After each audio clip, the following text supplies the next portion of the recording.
Hello my friends, and blwyddyn newydd dda. Happy New Year, and welcome to Time Between Times storytelling with me, Owen Staton. As I record this, the snow is falling down outside. I look out the window and it is like a Christmas card out there. A reminder of Christmas just gone. I was lucky enough to go out and walk in the snow earlier, to hear my feet crunching through it as I walked through the forest, the trees filled with white. It was amazing. This year, 2026, sees the 5-year anniversary of Time Between Times.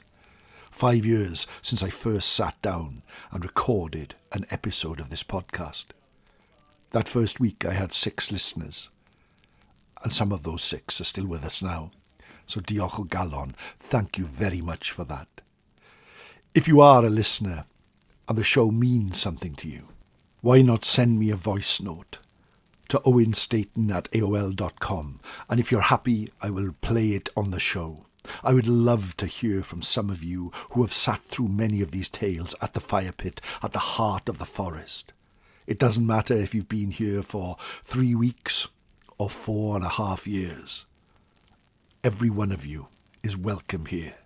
You can also become a patron or buy me a Ko-fi at kofi.com/Owen Staton.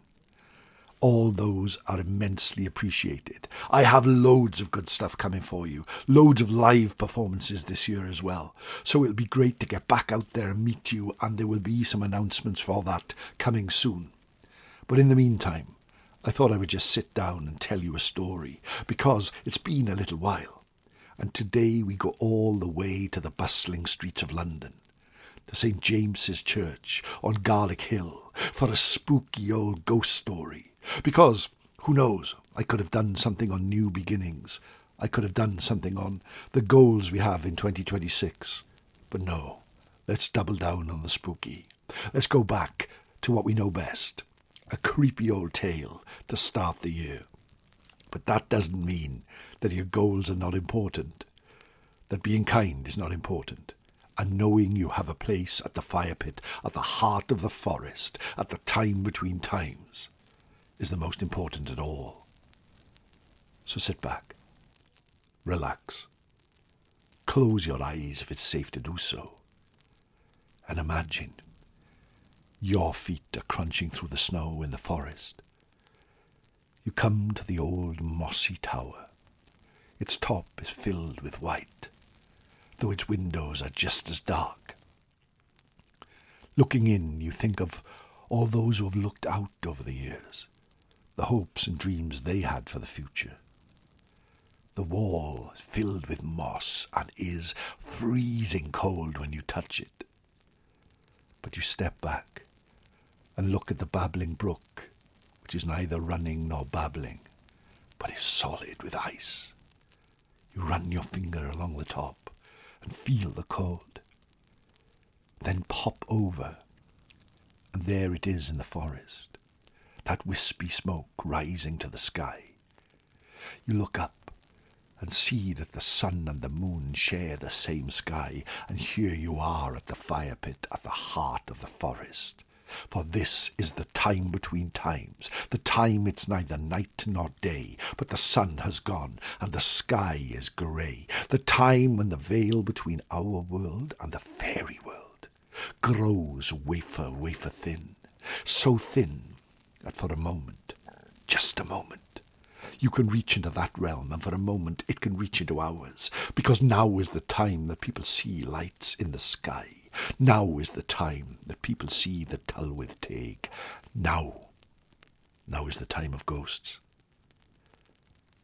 So sit back as the storyteller stands and begins his story, which happened long ago and far away.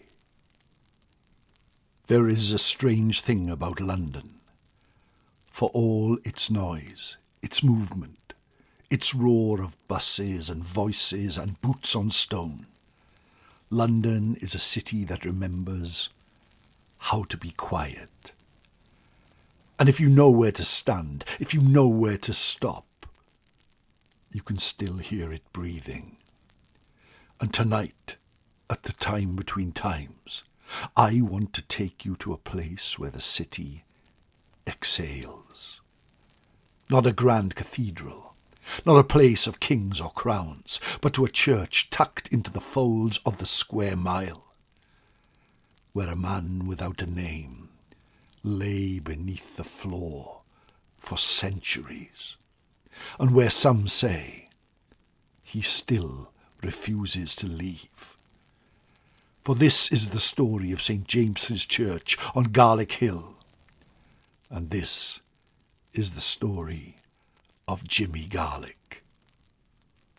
Long before bankers, before glass towers, before the river was forced into straight lines and stone embankments, this part of London was loud in a very different way. Garlick Hill, a slope running down the Thames, thick with traders' cries, carts rattling, ropes creaking, and the sharp, unmistakable smell of garlic in the air. Sacks split open, bulbs rolling underfoot, hands strained with soil and river water. Garlic was a medicine once, as it is becoming again. It gave protection, food for the poor, the sailor, the sick. And so the name stayed upon that hill, Garlick Hill, and upon it a church, St. James Garlick.The. The church you see today is not the first. Fire took the earlier one when it took so much of London in 1666. What rose from the ashes was a wren church, restrained, dignified, and solid. Stone meant to last. And beneath that stone, well beneath that stone, people were buried. We forget now, you see, how close the dead once were. Churches were not just places of prayer, they were places of storage, of waiting. Vaults beneath the floor filled slowly over generations. Coffins stacked, shifted, and were forgotten. Names were rubbed away by damp and time. And there they lay quiet until the year 1855. That was the year men went down into the vaults of St. James to clear them, for London was changing, and the dead were moved out, away, and reorganized. They called it progress. But then someone stopped, because one body amongst the hundreds, had not rotted. It hadn't collapsed into bone and cloth like the rest. It lay there, intact, skin darkened and leathery, limbs drawn close, features still recognizable. A naturally mummified man, and no one knew his name. But London being London, it gave him one. They called him Jimmy Garlick. Now Victorian London loved a curiosity, loved a marvel, loved to peer at death as long as it was behind glass. And so Jimmy Garlick was displayed. Imagine that. A church, sunlight slanting through high windows, and there, near the aisle or behind the organ, a glass case. And inside it, a man who had died somewhere between the mid-17th and early 19th century. No record, no plaque, no prayers, and visitors paid to see him. Children pressed their noses to the glass, gentlemen leaned in, ladies turned away. And Jimmy stayed, and years passed, decades past. He was moved from place to place, within the church, behind the organ, into cupboards, out again. Always there, always watched, and always watching. And slowly, quietly, stories began.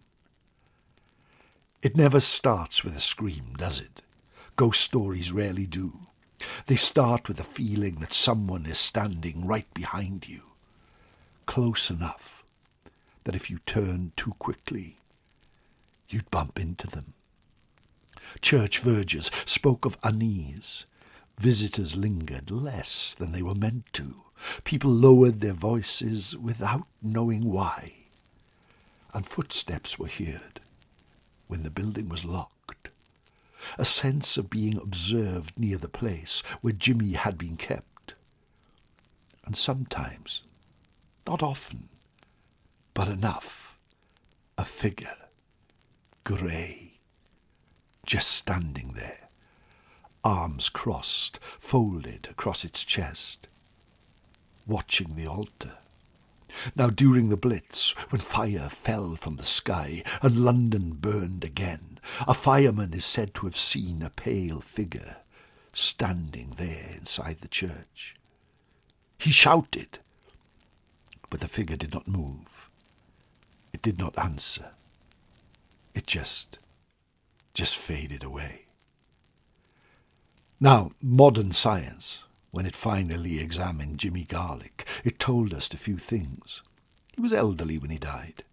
His joints were worn, and his body bore the mark of a hard life. But science couldn't tell us his name, could not tell us why his body endured when others had decayed. And perhaps that is the point. Jimmy Garlick is not important because he was famous. He is important because he was not. He is the ghost of an ordinary Londoner, the forgotten parishioner, the man who paid his dues, worked his days, and vanished without record. And maybe, just maybe, when his body was taken out and put on display, something in him refused to be looked at, refused to be a thing. Eventually, sensibilities changed, and Jimmy was removed from public view, placed in a coffin, laid somewhere quiet within the church. No glass, no stairs. And some say the church grew calmer. Others say it did not. Because even now, people speak carefully in St. James's, on Garlick Hill. They pause. They listen. And sometimes when the city outside is roaring and the church is still, there is the sense of someone standing just out of sight. Not angry, not violent, just waiting, as if to say, I was here. I am still here. Remember me.